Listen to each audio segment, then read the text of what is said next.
recording to YouTube. Okay, it seems to be sending over. All right.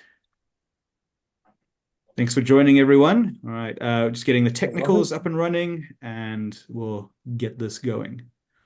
Okay. I believe it's running. Let's hop on over to YouTube and just make sure everything is running fine. Of course, there we go. Okay. Yep, there we go. All right, we seem to be active. Okay, so welcome everyone, and we're just going to give it a minute or two for everyone to join us in the chats and everything. So, yeah, let's just make sure everything's running fine. Just double checking all my screens. I usually have two screens at a time. I'm only down to one, so now I'm having to flop between multiple windows, which is already freaking me out. I like to, be able to swap between things as I see them. Now I have to do this individually and manually. You're doing great. Yeah. Luckily, I've got a little bit of experience here. I used to teach first English, and then I started teaching history, psychology, economics, art history, a handful of things. So you kind of pick up the tricks along the way. And then I did live streaming for a while on Twitch, just for fun. That was a whole different beast. Yeah. Yeah. Sorry, I keep looking off the side. I've got my iPad down here just with the stream just to make sure it's running. So I'll try not to look at it too much. Very distracting. I keep seeing my face. Let me turn it away. Okay, great. So give us a couple of seconds and then we're officially live, and I think everything's recording. Perfect. Yes. Okay. Cool. All right, so there we are, 5 p.m. local time in South Africa. Welcome everyone to the very first WAV reunion live stream, or WAV stream, as we've so cleverly named it. Shout out to my sister for that one. She came up with that gem.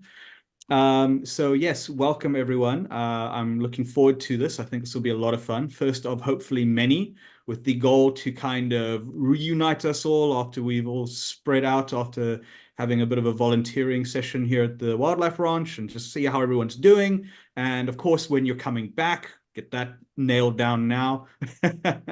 So let me just quickly introduce myself so that we're all familiar, and then we can do a quick round of introductions as well. So as it says in the little introductory box over there, my name is Garrett Erickson. I am currently the media and podcast producer at the Kanga Wildlife Ranch in the marketing department. But I also used to be a volunteer host in 2013. I was the second ever volunteer host, and I've had a variety of other jobs at the ranch, including reptile curator and assistant reptile curator. And I've worked in almost every other department as well, briefly in with cats and briefly in maintenance, although I discovered to my chagrin that I'm terrible at maintenance. So didn't go that far in there. And then was working marketing a bit, and then went away for a while, and now I'm back and looking forward to reconnecting with all the Yoldi WAVs and some of the new ones as well. And so here we are, and I'll be your quote unquote moderator for our chat over here. So it seems we already have a couple in the people in the chat, so that's fantastic. Just to let everyone know as well, the format here is we're all going to kind of talk for the next half an hour, 40 minutes or so. And then for, let's say, about the last 10 minutes, we're going to start taking some questions from the audience and just see how we go from there. All right, so there will be a quiz later, so study hard. Yeah. All right, so I think we'll look at our fellow staff members here first, and then we'll move on to our WAVs. So Peter, do you want to start off? Introduce yourself a little bit. Tell us who you are, and if it's cold or not in that tiny room you're in. I'm good in the tiny room. It's fine. Okay. I'm Peter. I'm the senior WAV host. I started at Kango as a COVID officer during COVID, obviously, and then I became an animal assistant at Cheetah Land, where we work with our cheetahs, and now I'm a WAV host. Fantastic. And when was that? When you say starting COVID, was that in 2020 or when was that? 2020, December in 2020, I started there, yes. Okay, so you've been hanging around for a while, yeah? Yes. Stevie. Hi everyone. So yeah, I actually have quite a history with the ranch. My very first job after finishing school, I was a tour guide at the ranch for about 2 years. Then I left to Cape Town, and after many years, found myself back in Oudtshoorn. And I think I've been back at the ranch again for about 5 years. Also worked in Cheetahland, and then moved over to the WAV department. So the ranch, yeah, I come a long way with the ranch. Fantastic. Okay, great. Thanks, Stevie. Good to have you here with us. Yeah, do both. Mhm. And sorry, it just occurred to me as well that there might be people joining in who don't really know what the WAV program is. So if you are joining and you don't really know, we're going to finish introducing our WAVs and we'll give a quick overview of what the WAV program is all about, and then we'll start diving into our various experience and everything. Joseph, should we start with you? Quick intro, maybe who you are, where you are, when you were at the WAV, at the Wild Animal Volunteer Program, etc. Yeah, sure, absolutely. So my name is Joseph Rayner, or my full name is Joseph Jeffrey Rayner, which is a long name to pronounce, so I'll keep it short. Um, I joined the WAV program back in November 2020. 2023, I mean. What am I thinking? I arrived on the 6th of November and I departed on the 27th of November. I currently work for a vineyard company called Wines to the Weald. I was a former trail keeper at Groomish Place Estate in looking after the stables and doing other estate tasks, as in doing checks, toilet cleaning, and other dirty jobs like that. And I also was a former falconer at Willow's Bird of Prey Centre in looking after birds of prey and some odd farm animals and some small zoo animals as well too. That ended during COVID, sadly. But I still keep the passion going in doing volunteering at UK Owl and Raptor Centre, which is still currently at Groomish Place Estate here in the UK where I'm from. And I also help out a dear friend of mine voluntarily in some stable animals I actually helped rescue and save from Groomish Place Estate, which were in danger of being left to starve because the owner, or the former owner, because it got sold, didn't want to keep them. Oh, well, that's unfortunate, but glad that you were there to help out in the end. Yeah, And absolutely. yeah, it's fascinating you got to work with raptors. That's something that I've always wanted to do myself. I love birds of prey. There's an app you might enjoy. Well, it's actually a website. You know Wordle, right? The Wordle, that rings a bell, Yeah. yes. So there's Birdle, which a South African has invented, where you essentially will then have to guess the name of a bird by Okay. guessing its various properties, and you can listen to its a call, and there's like a blurred out picture that as you get close to the guess, it comes out. So I think it's Birdle. So I'd give it a go if you like birds, and just in Yeah, general, it's sure. fun. I'll have to look into that. So is it they do it like they change it each week, or is it a daily thing they I change think it's on every there 5 hours is a new one, something for like five that. I hours? know Right. Wordle, it's like once a day, but Birdle, it's obviously a lot more birds, I guess. Yeah, sure, lovely. Mm. Yeah. Okay. I'm literally just gonna, according to my little grid layout and how I see it, I'm just gonna go like according to that. So, Melissa, why don't you give us a rundown of who you are? Yes, so hi, I'm Alyssa. I'm from Germany. And yeah, in Germany, I'm just a customer consultant. So I'm working for the statutory health insurance for the German people and also for our English-speaking customers. So we have a lot of international students who are looking for a health insurance here in Germany. And yes, so I don't really have so much to do with wild animals here in Germany. But yeah, that's why I'm looking forward to come back to Kango Wildlife Ranch. First time I volunteered there was 2021, I think September to October, and last time it was last year, also in October for 3 weeks each time. And yes, I absolutely love it. And yeah, it would be great to come back in maybe next year or over the next 2 or 3 years. Oh, that's great. It's great to know that that even if you're not exactly working with animals or anything along those lines, that you still come by and help out where you can and just enjoy that other aspect of your life. Like reconnect to nature in some ways, right? I don't want to, that's a little cliche, but I think you get what I mean. Yeah. Um, But you know, and the fact that you're a returner, great. You know, like we always love having I want to say people who've been with us before. It helps us as well. It's kind of a yardstick, right? Each time they come back, then we get so okay. So what's it like this time? And you know, it's nice as well because sometimes we're here and we're here every day. So you know, we don't see the forest for the trees, if that makes sense. It's nice to have people come back and kind of reconnect and see how things have changed. And yeah, it just shows that again, I'm trying not to sound too cliche, but the power of nature is you can get it through any whatever, no matter what your job is, no matter what your calling is, it's still something that you can enjoy. So Yeah, great, definitely. thank you. Each time it's kind of rehab for me. So it's always that's like after 3 weeks, I'm totally relaxed and it's fine. And then I need to go back to my job. It's always like that, isn't it? Okay, great. So next person on my list here, Melina, why don't you give us a rundown? Yes, hello everyone. My name is Melina. I'm also from Germany. I've been a wildlife warrior in 2017, so I think I'm the oldest WAV over here. It's great to be here today and meet you all. Yes, I've been there for 7 weeks, I guess, and Kango just has such a special place in my heart. It was such a great time, and I'm really looking forward to come back again. In Germany, I work as a sales coordinator in tourism departments, and I used to work in holiday resorts the last 4 years. And over there, in my free time, I always try to, also participate in organizations who do welfare programs for animals, especially for street dogs, street cats, and also sea turtles. And yes, but I'm really looking forward to come back to Kango. I miss it so much, and yeah. Oh, that's great. I love sea turtles. We actually just had a call out recently, I think it was for sea turtles, where there were a bunch of babies on the beach nearby, and someone needed to transport them to a nearby rescue facility, which sometimes happens here.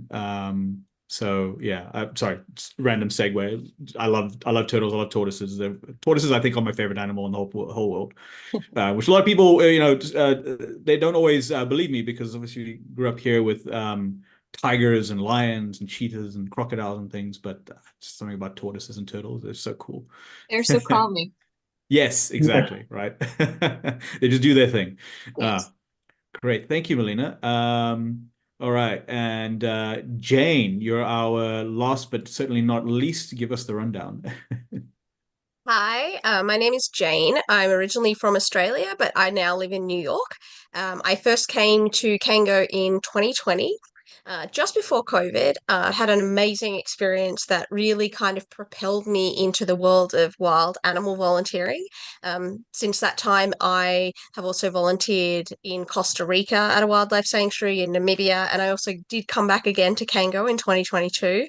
It really is a place that lives in my heart forever. I feel that it's a family. The things that you learn there, what you learn about animals, how you learn about different people, really is a life-changing experience. And, to be able to work alongside people that are equally passionate about animals and conservation and the environment as you are it's really thrilling, and it feels like a really special place. And, I encourage everyone to go and volunteer at Kango if you have the opportunity to do so. And hopefully I'll be back again one day soon. Oh, thanks, Jane. That's a glowing review if I've ever heard one. Wow. I have questions, but yeah, like I said, I was going to just quickly then give the rundown of what the WAV program is and Kango and everything before I start delving into your background to get your opinions on things and all of that. So yeah, thanks, Jane. So just again, for those maybe watching and not entirely sure, first of all, the Kango Wildlife Ranch, in case you've stumbled onto this live stream and know nothing about us, we're a conservation and education facility based in Oudtshoorn, South Africa. And we focus on a handful of animals that we breed for endangered species preservation purposes, and also focus on tourism and education elements. So people come in, they learn about our animals, they learn about, I want to say like edutainment, right? Or tour education, so to speak. Go on tours, you learn about the animals, you encounter them, you form a a bond, and you kind of educate yourself further, and our facility helps maintain that. And like I said, we also have breeding programs where we take these animals, we improve their bloodlines, and then we help send them off for various release programs where possible, and just furthering preservation of species and such. So if anyone's interested, you can go to our website, www.cango.co.za. That's CANGO. It's in the name of the channel that you're on, .co.za, and you can read our full mission statement there. We also have the Cheetah Preservation Foundation, which is our NPO wing, which is solely dedicated to endangered animals, and then of course cheetah in particular, so hence the name. And then our WAV program, Wild Animal Volunteer Program, which is all of our present people here, and there's this little sign up there as well. That is our volunteer wing, where we have people from all over the world, as you've seen in these little introductions, who have joined us or are joining us or rejoin us over time to, well, I mean, a variety of reasons, which we'll get into. It's everything from just curiosity to having a gap year to a dedication to animals. And they come down here and they help us out, and they learn things, and we just get the full plethora of experiences. I won't delve too much into it because that's going to be what's unraveled over the next 45 minutes in this chat. But yeah. Just to reiterate again, we do have a chat going on. If you have any questions or comments, please do use the chat. And towards the end of the video, we will then take a chance to, if you have any questions for us or the WAVs, then you can have a chance to ask them there. Okay. So all the admin, all the salesman voice out of the way. Let's just enjoy the conversation, I think. So yeah, I think, you know, maybe the motivation is possibly the most interesting thing that comes out of this. Like, why do people come down? Like I said, there's so many different reasons. So, you know, we've got a handful of you here. Let's try and get an idea. I think I don't want to just rotate all the way too much. So we'll just kind of jump in here and there. And, you know, what's your reason? What's your reason? Feel free to comment, guys. Let's have a dialogue. But Joseph, for some reason, my screen has just thrown you up big and bold on my side. Okay. So I'm going to start with you. Okay, so I've got a short straw then. Yeah. So just give us a run. Why are you here?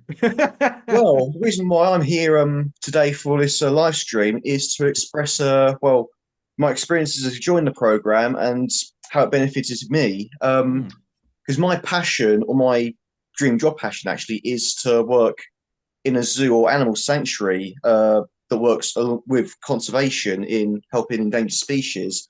And I joined the program to get an insight and experience of what it's like working with zoo animals, like animals I've never had a chance to actually do duties with before, or have the opportunity to do so, and get an idea of where I'd want to go going forward, on which species I'd like to work for. And the experience was, it just felt like it was an experience of a lifetime, something you don't had, that you fulfilled a dream you'd like to achieve. And you just treated as if you're part of the family, like welcomed with open arms. And in some ways, it felt like, I had a similar feeling when I was working at Greenwich Place Estate. It just felt like you're being treated like royalty, where you're respected for what you're doing and appreciated for helping out with the tasks of all the benefits of living in the lodge at Zindago's. Because Zindago's was originally a manor house or something? So originally it was a restaurant, and then eventually it was turned into a house, which my family and I lived in. Before we all scattered to the, you know, it was kind of empty nesting. My parents stayed here, but then my siblings and I, we all went off and did our own thing. And my parents were ever the you know, needed bodies around. So eventually we're just like, well, why not just have the volunteers in there? And then it just became a lodge, and there you go. So that's, I suppose that's kind of why it has such a homey feeling, because it literally was and is a home. So yeah, absolutely, and it definitely worked from my point of view on that one. And yes, so it's just lovely to have these extra experiences you can do over the weekends as a treat for helping out with your efforts in helping out with doing tasks for the animals. And all I can say is, if anyone's like looking to like find a way to like getting into this kind of a ballpark and working with animals, or have an idea of what they'd like to, which species they'd like to achieve in working with, I'd say join the WAV program to get experience it is definitely a go in my book. I do have a question then with regards to that, because obviously we're here, so it's how did you get to choosing us in the first place? Like, if you're searching this, you have a very specific reason for, you want to work with animals in that particular way. So how, I'm sure there are other volunteer programs. So how did our one stick out for you in that regard? Well, the reason why this program stuck out to me to begin with is I was looking through different ones in the beginning. I did find one in Zimbabwe, I think it was, but it wasn't quite clear to what you'd be doing and how to apply for that. And that's when we came across Go Eco, and I was looking through each and every program you could join, and that's when I came across the WAV program for Kangaroo Wildlife Ranch. And after watching the taster video that you get on each one, it came to me that this is the one I've got to go for. It's got a huge variety of animals to help out with duties for, like from big cats, large reptiles like the crocs, primates, the whole lot, or virtually the whole lot, better way of saying it. So yeah, and after reading all the descriptions and speaking to someone on how to apply and what to do in doing so, I took it from there and went for it. Fair enough. Okay, well, I mean, that makes sense. Like, as you say, you're just looking around and all the right boxes were ticked, I guess. Yes, absolutely. All the right boxes were ticked. Yeah. So, okay, I do want to come back. I want to ask, I'm going to move on a bit, but I do want to ask when I come back how this then helped, the experience there helped you further your next career. But I just want to ask Melissa as well, because obviously, Joseph, you came in looking for an animal experience to assist you with working further animals. Melissa, you, as you said, your background isn't really in animals per se, but this also caught your eye. So can I ask how that thought process went? What was it about us? Or what was it, you're out looking for animals. Why, first of all? And then what was it about South Africa and this particular little spot in the middle of South Africa made it worthwhile for you? So I was always interested in animals. So I watched a lot of documentaries and also about South Africa, of the animals. And I was always interested, and I was like, okay, once I would like to go there and see that in real life, and it would be so cool to be so close to the animals. And once I planned a trip to South Africa, I was looking for a kind of rehabilitation center or something similar where we can see the animals, and which is also about releasing the animals. But everything I found, it was like, okay, you are not allowed to go or to come so close to the animals because they should not get used to humans, because they must be, or they should be released someday. So yeah, it should be quite natural. And yeah, suddenly while I was looking for different facilities, then I suddenly found a TripAdvisor recommendation, and there was a report about Kango, and I was like, okay, that sounds really interesting. And the recommendations were very well. So it was like, yeah, they treat the animals very good. It's about conservation and everything. And yes, then I visited your homepage, and yeah, after doing my big travel to Australia, I was like, okay, well, that's the world, and what's more in the world, and what can I do to work there and everything. And then I visited different pages, and it was like, okay, now you can work here and you can do a volunteering program there. And suddenly I found Kango again and was like, hey, once I read about that, okay, I would like to go there. And so yes, I applied for the volunteering program.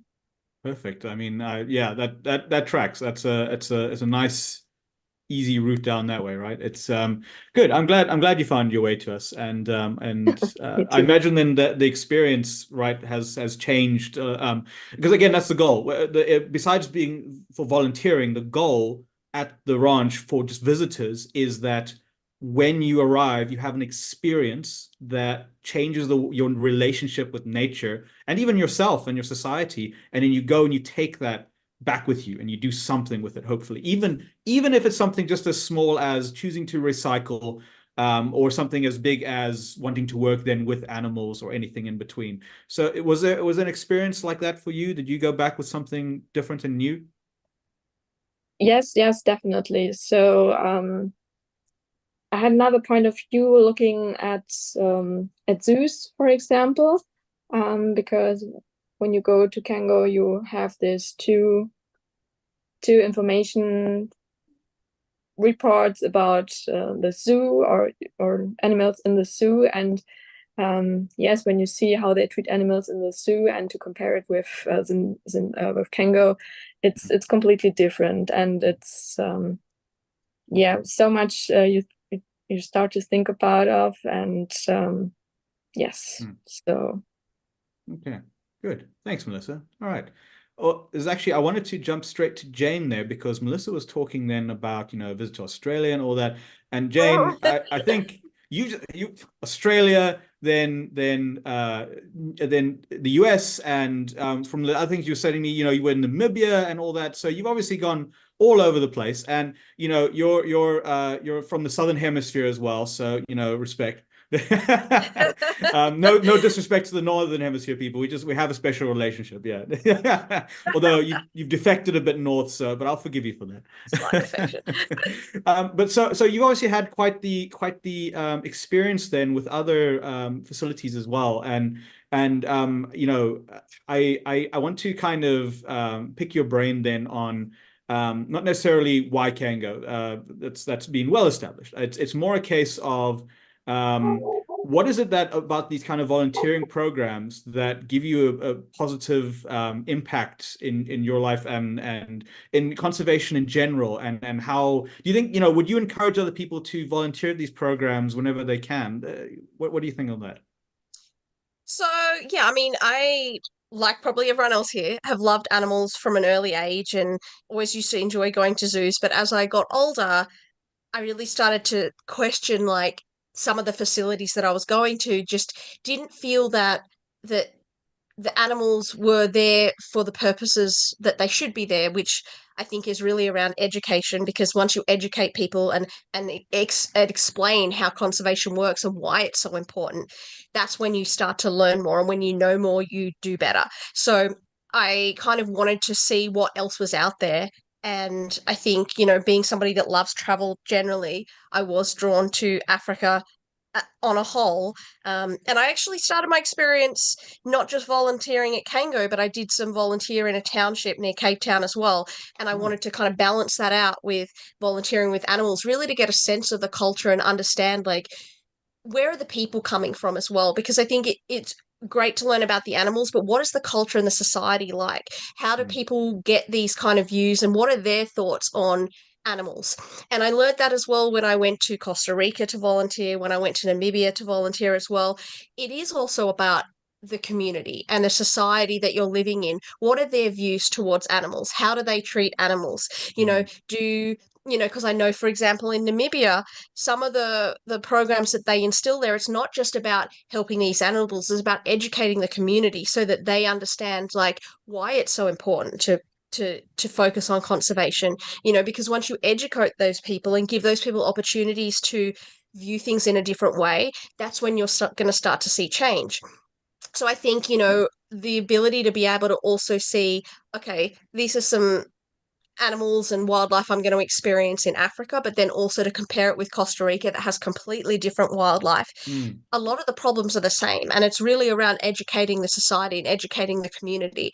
Because a lot of the animals that I worked with in Costa Rica were animals that had been saved from the pet trade. I think, so people that think that wild animals are pets, and we need to start educating people to understand that they're not pets. These are wild animals. And so when you take them out of their natural environment, you're actually not yes, okay, great. You get to have this cute little cuddly animal for a short time while it's a baby, but it grows up to be a full animal that, it needs its natural environment to thrive.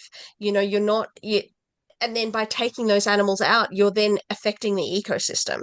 So I Yeah. think there's a whole series of issues about education as well. And I think that's one of the things that I like about Kango is they are really focused on educating people, because once you start educating the children, they're going to grow up to learn these things and they're going to start to talk about it with other people.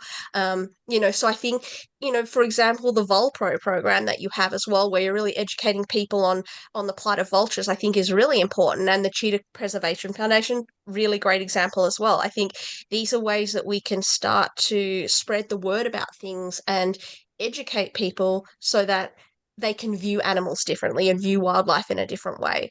So I think that's really important, is Yeah. involving the community in education as well. Yeah. And of Not, course, I mean, passion is great, but yeah. I mean, how do you take your passion and then turn it into something that's going to actually affect change? And I think that's where Mm. education comes in.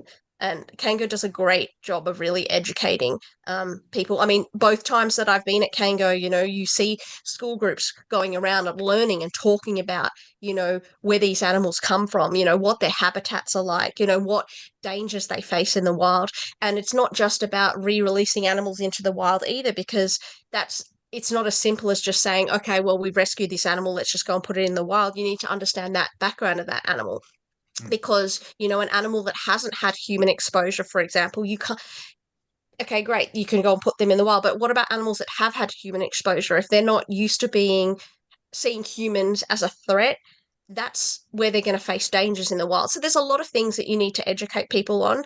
So once they know better, they can do better. So Yeah, I completely agree. I mean, it's also one of the reasons we do community outreach. But the main, I think, thread throughout that whole thing is the fact that we are, as especially people, we're not separate from nature. We're just part of it. And by having yeah, places like this and these experiences, you kind of reaffirm that you are just one part of the whole. And yeah, especially people just start taking animals out of nature again. It's removing chunks of that building block we've got that keeps the ecologies going. So yeah, no, I completely agree. And that's why education is so important. It's one thing to just have a space where people can walk through, pay some money, see a monkey, go, "Ooh, that's amazing," and then walk on. yeah, It's another thing to understand the animal, the role it plays in nature, the ecology, our role as well, not just as an organization, but as people with regards to that. So no, I agree. yeah. Hmm. Thanks, Jane. Okay, well, actually, that brings me then straight to Melina perfectly. So Melina, you said you work obviously in tour operators and such. So for you, naturally, being a tour operator and working with those kinds of people, I imagine then that educating people on, where they're going, what they're doing, where's, because obviously you can send people anywhere, but some places are worse than others, and some places are better than others, and it's important then to get a good idea of the places that are actually have a positive impact versus a negative impact, but also just helping people get different experiences around the world so they can improve their overall understanding of their own cultures, their own societies, and their places there. I mean, and then not only were you a tour operator, you came down and directly experienced, but I don't think many tour operators do. A lot of tour operators, they'll sell you a ticket to the Bahamas or something, but they've never been there themselves. So I think it's a unique thing you've done there. Yeah, like I would not say that Kango and especially this time there had an impact on my job life right now, just to make that clear.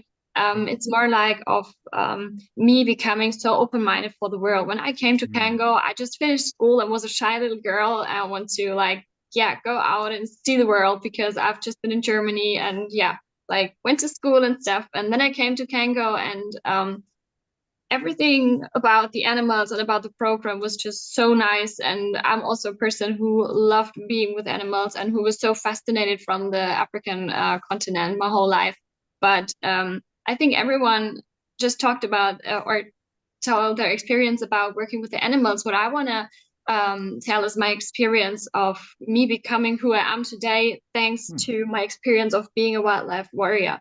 Because as I said, I was quite a shy little girl coming there, and I've been there for 7 weeks. And when I came back home to Germany, I was such a self-confident like a bit more grown-up women, because you get to meet so many nice and unique people from all over the world. You have, like, I still have friendships with the people I met 7 years ago, and that's so great, even if we haven't met in person again. And yeah, I'm so thankful for the experiences, and for me becoming so open-minded, and being able to talk about all this, because now the past 4 years, I've been working abroad in different holiday resorts, different different lands of Europe and Northern Africa, and to also there share my experience, and to talk with people about everything I experienced there, and also that in your free time, there's so many chances to make a difference in animals' life. It doesn't matter if it's just a street dog, or if it's about saving endangered species. Everyone can participate in this. And yeah, I think Kango made me realize that even if I'm in Germany or wherever in the world, I can do an impact. And even by talking about that, doing the conservation wherever I am, this is what volunteering was about, and what, yeah, still has a really big impact in my life right now. Oh, that's good. Yeah, thank you. I mean, yeah, we talk a lot about the animals, but again, right, we're all people. We're human animals, and having those experiences just with each other. I think almost every group that's come here has formed lifelong friendships, not only with people at the ranch, but with each other, and then they take that forward. And I think that's a beautiful thing. I think we can have that kind of experience and continue, and no matter where you are in the world, you can still connect with each other over a shared experience, regardless of what is. I think that's pretty good. So, no, that's very heartwarming. Thank you, Melina. And all right, so I think we've had enough of the nice more serious talk. Let's start breaking things down a little bit. Peter, Stevie, you guys have been very, very quiet, so let's start bringing you in here a bit. Stevie, let's start with you. Why don't you tell us? Let's start getting into the stories, the experiences. Why don't you tell us some of your favorite memories? Oh, come on, Stevie. You've got Yeah, lots of go on. stories. Come on, Stevie. Give us a story or two. Yes, give us a story. PG, there's children watching. Just keep it PG. Yeah, I think let's keep it PG. You know what? At this moment, there's nothing specific that comes to mind, but just to lay it out there, being a host, each individual that you meet, you have stories with, and interesting stuff about the people, funny things that happen to them during their stay. So there's nothing specific I can get to you, but just it's so much more complex than just someone coming there to volunteer. It's like they all mentioned, making friends, forming relationships with the staff, and yeah, it's just that's one very special thing to me about my job, is to see each individual having this super complex experience. And I think there's probably not one volunteer that doesn't think about the ranch anymore. So yeah, stories, I think there's way too many to tell. We meet such a variety of different people from all over the world. So definitely a lot of stories, but nothing specific at the moment. I don't know if Peter maybe has a specific story. Peter, you got something for us. That was beautiful, by the way, Stevie. Thank you. Now Stevie's throwing me under the bus, but no. There's no specific story, but the favorite part of being one of those is when we obviously do the Greystone hike. That's one of the favorite things. I was And going to say that. obviously, cleaning all the dams, especially the croc dam. I mean, if you were part of that, you will know that's the most fun part of the job, and of also being a volunteer as well. So yeah, cleaning the dams, but yeah, no specific stories, not stories you can tell. Yeah, actually, sorry to interrupt, Peter. I actually have one. Garrett, I told you about it on Thursday or Friday sometime.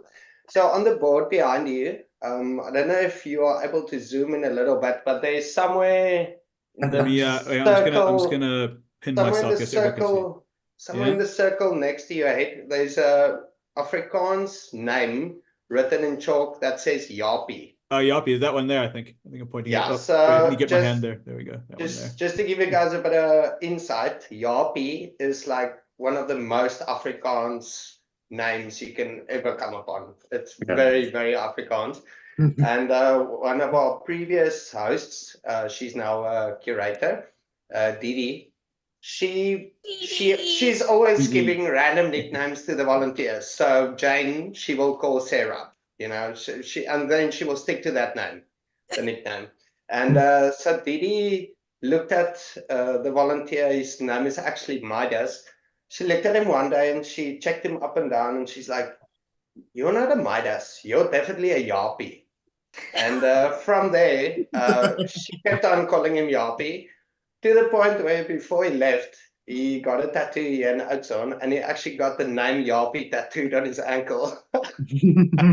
He's the Oh, only that's person in the great. history of the world that has gotten Yapi as a tattoo. Yes, definitely. Guaranteed. Yeah. Guaranteed. And the guy from Britain, of all places. So, Yeah. that's hilarious. Everyone's going to be like, Jappy. Yeah. Yeah, Jappy. Oh, that's funny. But yeah, those are just Oh, one of the many, many, many random stories. I'll think while we're busy, I'll still think of more stories, but there's obviously millions and millions of I've got funny stuff. I've got two in particular from my time as a host that if the people responsible are watching will know exactly what I'm talking about. It's there was a bit of a prank war going on at one point. And Is that the one with Kai? no, Kai wasn't there at that time. This was back in 2013. Kai was still a little boy in little shorts. Okay. Sorry, Kai, if you're He watching still this, I wears know you little were tall shorts. back then as well. Get over Yeah. it. So I not many people know this, but I'm not a big fan of spiders. I've gotten much better with them, but at one point I was solidly arachnophobic, and any spider, no matter size, would freak me out. So of course, my volunteers at this point found that out, and you know, this is me. I work with crocodiles and snakes and tigers and whatever, but no, a spider sends me running, and that's actually it's a weird thing, especially with the reptile guys. And I think if Sparky's watching, he'll know as well. If I remember correctly, I think he also has a phobia. We all have a phobia of some kind of insect or arachnid. My dad was praying mantises. That was his big one. We used to have a guy called Garth who was terrified of, I think it was locusts and grasshoppers. Stevie, what's Sparky's one again? Sparky is spiders. Kai is spiders. But yeah, so me as well, spiders. So yeah, it's a weird thing. But anyway, so they found out. And so one day I was busy, you know, get my lunch bag out from under the desk, and I open it and I launch like 2 meters into the air because there's a giant rain spider in my bag. God, Now, you know, for those who don't know, rain spiders, they're about the, you know, not that big in the thorax, but their legs go out into almost the width of your palm. And there it is in my bag. So of course I just jump and scream a bit. And only after everyone starts bursting out laughing, then I'm like, you know, first I thought there was laughing, then I'm running away, but no, eventually their laughter turns into falling over laughter. So I go and open the bag, and no, it's dead. They found it and just slipped it into my bag. So that was great. And then while I was thinking up some particularly nasty, you know, chores for them to do, I was, I think I was busy all day or something, and they had to do something at Sandago's. So I get home that evening and I'm exhausted, and all I want to do is now just crawl into bed and fall down. And I open my room, and if you guys stayed in Sandago's, room G used to be my room. So I open that room and I'm assaulted by Pink. They have spent, instead of doing the chores that they were supposed to do, they've spent the entire day remodeling my room to look like a princess's dream. Just pink everywhere, unicorns, you know, pink bedding, like pink satin down from the bed. Just like any 6-year-old girl would lose her mind for this bedroom. And then I was at this point, I'm like smelly, and I'm like, okay, I'm just gonna sleep in this tonight. So of course I took some photos. I still have those there, and if anyone there is watching, I'm looking in the chat to see if anyone there is watching, but they'll know about it if it's them. But yeah, so you know, we've had our fair share of those events, and of course we've had, you know, some good fun serious stuff as well. We've done lots of, you know, we kind of spearheaded enrichment at the time. We had Craig with us, so he was the very, very first host. And we were doing lots of enrichment, lots of fun things, and learning what animals do and don't like. Sometimes, you know, we'd get super excited, put something together, put it in the animal enclosure for it to just kind of look at it, maybe sniff, and Can I walk away? So frustrating. Hours of work, right? I'm sure you guys had the same experiences. Yeah. Yeah, in a way, I Yeah. guess. Yeah. That perfect segue. Let's talk about our favorite animals at the ranch. I've already said. So my favorite animal at the ranch is Bonk, the tortoise, and I've got a history with him. I've got. Could have guessed that. A lot of people think, oh yeah, it's a crocodile or cheetah. No, No, it's because Bonk. you Bonk said you is. like them. I think Bonk is the Did longest Bonk- lived animal there. Did he invade your space at all, Garrett? I mean, Bonk and I used to hang out together. Like, there's literally photos Yeah. of me as like a 2-year-old kid riding on his shell.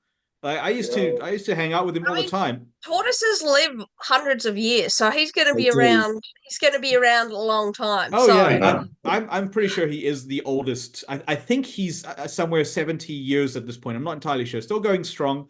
Big, African leopard tortoise, just African leopard tortoise, just cruising around, still doing his thing. And I actually have another story regarding him. The first time my sister started working here as well.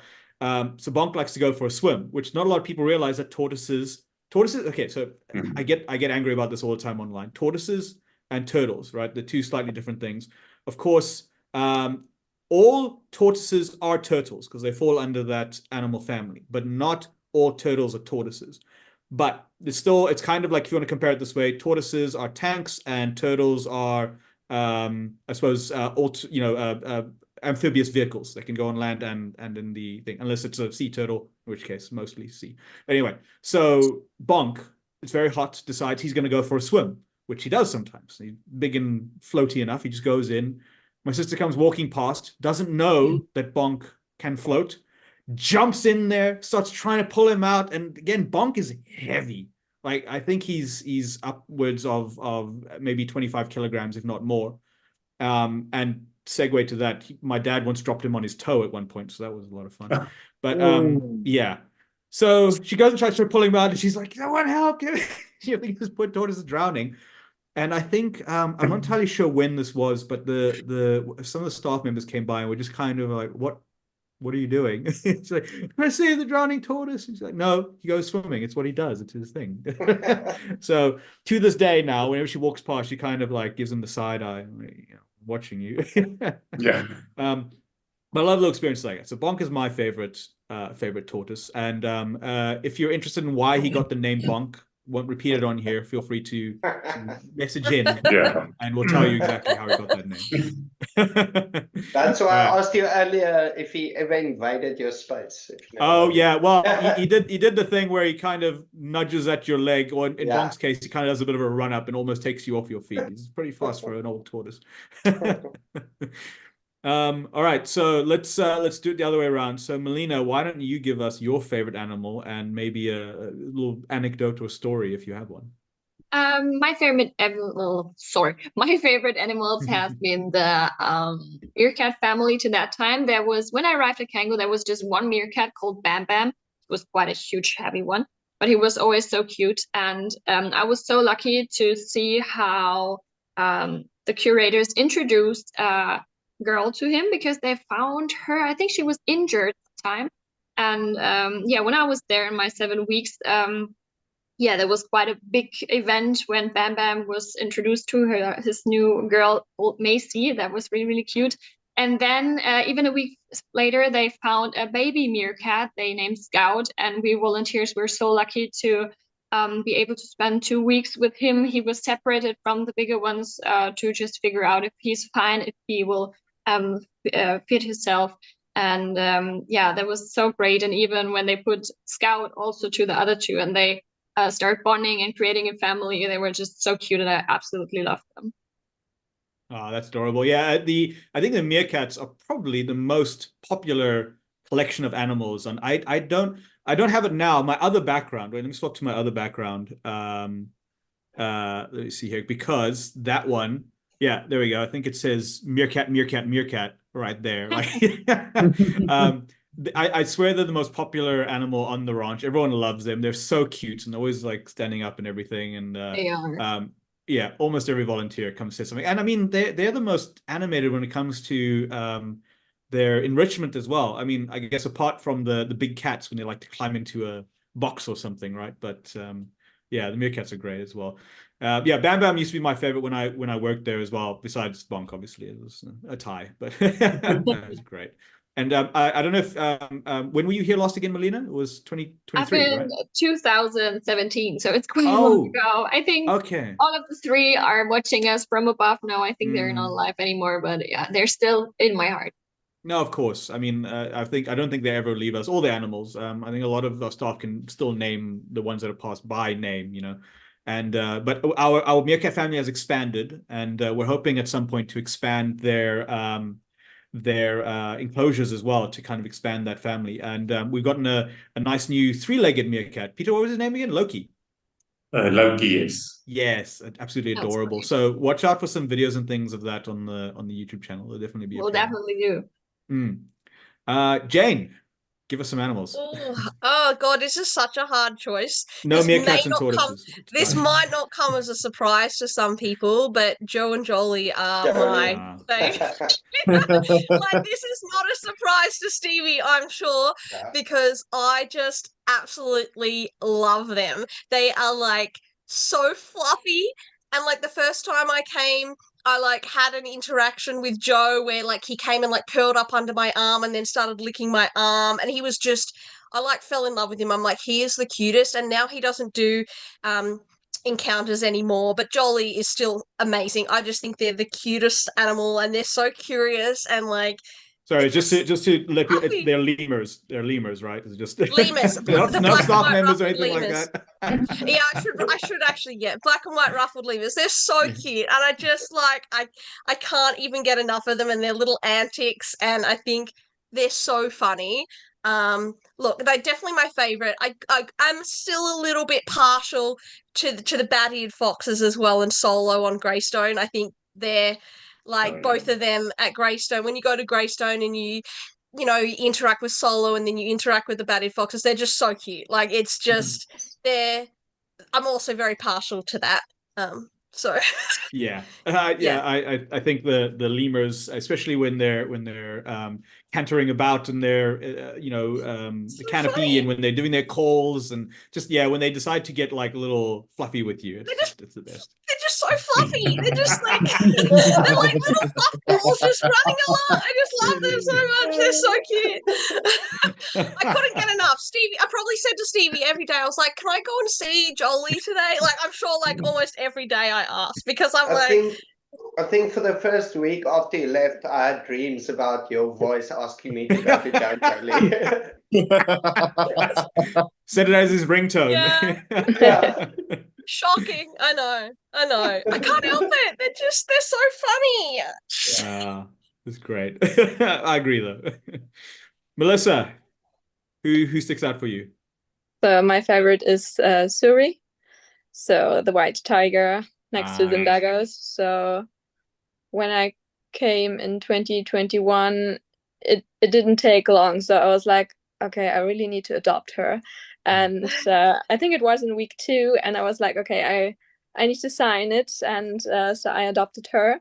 And yes, every time or every day after doing the volunteering at Kangaroos, I'm going back next to into the garden and just watching her and looking her, and I'm talking with her, and she's always like, and so she's talking to me, and this is so cute. And the first time she was rolling on her back and showing up her belly, I was like, oh gosh, I'm so in love with her. And yes, so a special moment for me last year was she has a pool. First time I was there, she had no pool. And last year she is spending a lot of time behind her pool because she has a shady place. And when it was about leaving, I was like, oh, I cannot see Siri. And I was looking next to the pool, and so the girl who was volunteering with me, she was like, just call her. And yes, and I called her, and her head pops up, and I was like, Siri. And she was running towards me. She jumped off, and it was really special. And yes, furthermore, last year I adopted Boo, the gray parrot in the temple.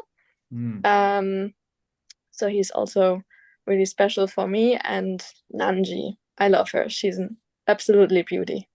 Oh, it's. I'm Oh so yeah. glad to hear that you've adopted some of them. You know, like I think if most of us, I think we would adopt almost every animal if we could. Yeah. Yeah. But I've Yep. also because I'm living now at the lodge for the time being, and my dogs are here as well. And you know, my two city dogs suddenly coming down here and hearing and smelling tigers on the other side of the fence. You can imagine how how shocking it is for them to know that there's very large cats nearby. But of course, one of my dogs is a Jack Russell, doesn't realize her size. As far as she's concerned, just you know, let me at him. You know, get through those fences. The fences are holding her back, not the other way around. uh, but thanks, Melissa. And again, highlighting very importantly that when we have you guys down here, again, we look after animals, we give them enrichment, we do everything we can. But one of the very, very, very important and key aspects of having a volunteers, because it's not just a matter of getting you guys down and you get the experience and you go back and everything. We learn from you as well. And we end up finding things or learning about things that, again, we might not see because we're there daily. Little things like, you know, oh, she needed a pool, or have you thought about doing this enrichment, or what about this idea? You know, it happens all the time where something new will just smack us in the face from a completely new perspective. And these new perspectives help us to just continuously improve. And I think, you know, I mean, it's what we're now 11th year, if not, I think the 14th year, because I think the program started actually in 2012. So yeah, we're in about the 14th year of this program, and it's just improved drastically since then. And our enrichment as well. You know, it started off just kind of. I wonder if you know big cats like catnip to construction of. I think at one point we had this crazy. It was like a pretend zebra where it was they built the whole thing out of cardboard and Yep. then got actual zebra skin and draped it over it.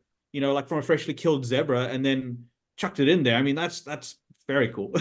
And other things, you know, everything from at one point we had a volunteer who donated. They got those big Kong brand balls, but you get some that are designed for larger cats, and they sent them down. Of course, they didn't last long, them being big cats and all, but little things like that just help us improve the enrichment. And again, for those who are joining, not entirely sure what we're on about, enrichment is what we do on a daily basis to improve the lives of our animals, to give them stimulation, to make them happy within their enclosures, and just give them the best life that they can.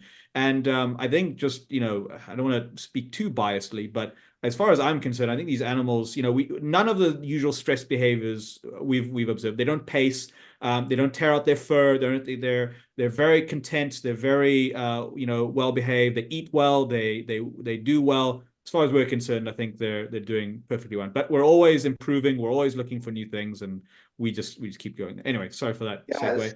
Yeah. Quite interesting. I think it was late last year. Some volunteers actually built myself and Peter and some other staff members out of cardboard. But like the tattoos, the cap, Peter's glasses, literally to the detail. That's They awesome. built life-size. Well, yeah, almost life-size figures of us. I just what chucked you in with the lions then? Yeah. Oh yeah, they did. Of course.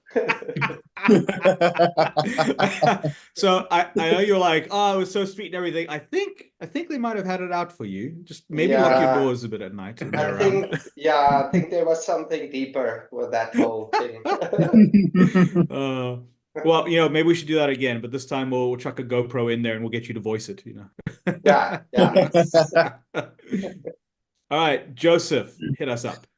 Right then. Well, I had to think long and hard about what my favourite animals were, just to recap my experience. One of my definite favourites would have to be Nevada, the white tiger, because I have a really huge soft spot for cats. In fact, so some of the animals I saved from Groomish Place Estate were feral cats, in fact, that are now partly domestic for being around people now. Another favourite of mine were the crocs, most specifically Bob the male crocodile in the Crocodile Lagoon, not the Crocasia Lagoon. Right. And then one of our favourites would have to be Malcolm the Stork, because he was such a character. I was going to mention, I'm like, you work with raptors. Surely the raptor, you know, the vultures and Malcolm would be up there, right? Yeah, the vultures are definitely on there on my list of favourites. Because I've worked for birds of prey for about 4 years in the past. So Malcolm was definitely on the list and had the great opportunities, even doing some of his feeding routines as well. Even if he didn't like what he was given at the time, because I always find he had a specific taste for beef and not chicken. But that's just what he prefers, even if he likes it or not. And then my final favourite, which I saw on my last week at Kango, would have to be the cheetah cubs. Because Yeah, of course. that was when we got got the go to actually go see them, but they weren't allowed to be on the ranch just yet, and they were just so adorable. And I wish I actually stayed a bit longer just to see them out in the accommodation when they finally got the green light to. Yeah, I think regardless of all our personal favorites, if you put some cheetah cubs in front of us, we Yeah. immediately It's dive hard in to there. beat. It's hard to beat those little Yeah. squishy little faces. Yeah. Oh The yeah, little 100%. noises that they make too, the little noises the little chirpy Oh, noises yeah. they make, Yeah, oh, so too. cute. When I was younger, I used to be able to imitate that noise, but I can't get it right anymore. But no, there's actually, I have a photo. Let me find it. Way back in this is 87, 88, I think. My parents obviously were running the ranch at the time, and very short staffed and everything. And one of our first cheetahs, I think he might have been the first cheetah, named Alpha. And he was just a cub at the time. I was also just a cub at the time, so to speak. We spent all our time together.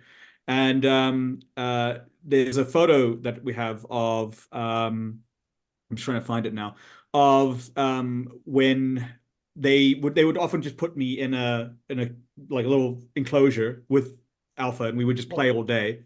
And there's just Japanese and Chinese tourists which came through often at the time would kind of walk past, stop, and like, why is there a baby in here with this cheetah? And it was like, normal. So of course, hundreds of photos, and I must be on someone's wall somewhere or in an album, and every now and again they just crack it open. Like, let me tell you the story of South Africa. We don't go there anymore. they chuck their babies in with wild animals. Yeah, obviously we don't do that anymore. If anyone's wondering, we don't put our animals and in with dangerous babies. Just don't want to take that risk. Yeah, unfortunately, I don't think I have the picture on hand right now. It's one of those things where you think about it at the last second, and then. But anyway, if anyone wants it, feel free to message me. I think then we've actually hit our hour, but we're having such a good time. I think we'll extend it by a few more minutes, but I think I'd like to turn to the Q&As now. I've got my little iPad here. I've been keeping an eye on a couple of the questions coming through in the comments, so let's take a look here. All right, so we've got quite a few of our early WAVs that were there. I'm blocking my own audio. Let me just fix that. There we go. Okay, so we have Manon. I'm sorry, I'm mispronouncing it. Manon. Early WAV from 2013, and now I've gotten the name wrong again. Apologies. But yes, says, I will never forget my internship I did there. It was such a great experience. The people as well, and the time I spent with animal keepers. I was there in 2013 and went back in 2017 for a visit. Oh, that's fantastic. And commenting quite a few times here. Wanted to join? Yes, I did advertise it for a bit, but there will be more. If you want to join in the future, you're more than welcome to just send me a message, and keep an eye on our social medias, and I'm creating a database of every WAV that we've ever had, an email database. I will try not to spam you guys, but I'll send out the occasional, hey, we're doing the thing. Want to be doing the thing with me? So let's see. You have Chantal Massop. It is so long time ago. I was intern 2013. It's an amazing experience. She asked if I ever did the bungee jump. So my other big fear is heights. Well, not so much heights. It's falling from heights. That's my other big fear. So I would take all of them back in the day. I was the only host, so we would do things during the week, and on the weekend I would take them as well to go do things. And one of the things that they always wanted to go do was bungee jumping. And I didn't want to do that. So we all get there and everyone's talking big and all that. And, immediately, like, nope, I've been saying nope from the beginning. And they all thought they could coax me at the last second. And I was like, any more coaxing here, and I'll be throwing you guys off without a bungee. But they all enjoyed it. So sorry, Chantel, I have still not done that. I think the most I've ever done is climbed slightly higher than my swimming pool and jumped in. That's about as far as I've gone. Let's see. Okay, so Tobias. Yes, he was back in 2013. See, all my old WAVs are popping up. I'm so glad. Yeah, experiences that I made in the WAV program were really great. Thanks, Tobias. And now Tobias and Chantal are chatting in the thing. They've reconnected, so that's great. Manon says that they can totally relate to the story from Melina. Kango changed me as a person, so that's great. And a few more people agreeing on the friendships. They need to visit their Dutch friends again. I see that on Facebook every now and again. The people that I've, some of them recently went to go, join someone else's wedding that happened. So they're all still in contact, which is absolutely fantastic. Yeah, and nonsense as well. Remembering me on the bridge with the bungee jump shaking. I wasn't shaking. I was furious that I was missing this opportunity.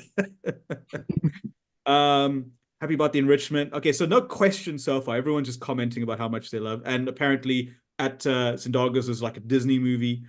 And yeah, Manon is saying, yeah, about Bonk, you hear him everywhere in every corner of the ranch. He tried to make the noise in the chat. It's like, okay, and then Yolandi saying that Malcolm's a very handsome guy. I think Yolandi, you're probably the only person who's ever said that. But you know what? I think he appreciates that. Yeah. Travis Hickey commented, I began my time there in September 2016. I'm glad to have you here, Travis. And then my mom popping in that Alpha was indeed the first cheetah. So that's fantastic. I wasn't 100% sure, but made sense with the name, right? Okay.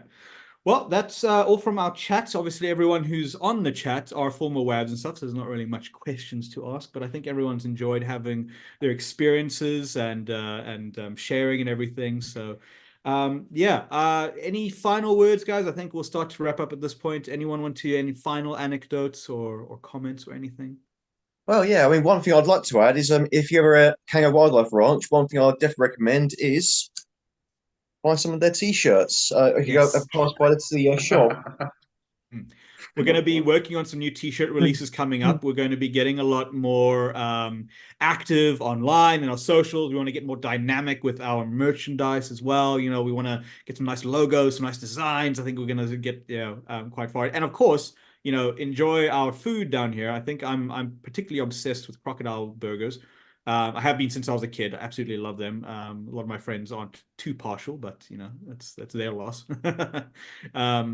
But yeah, so I think there's something for everyone here. If you like t-shirts and bangles and such, we've got plenty of that as well. If you like interesting foods, we got that.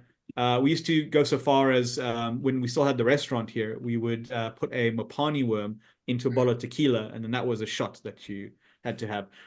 We did mealworms as well at one point. That was a fun one. Maybe we'll save that for you if you come down, Joseph. You can try one of those. Yeah, definitely something for when I next come down. I don't know when that'll be, but I'm hoping it'll be very soon. I'm sure.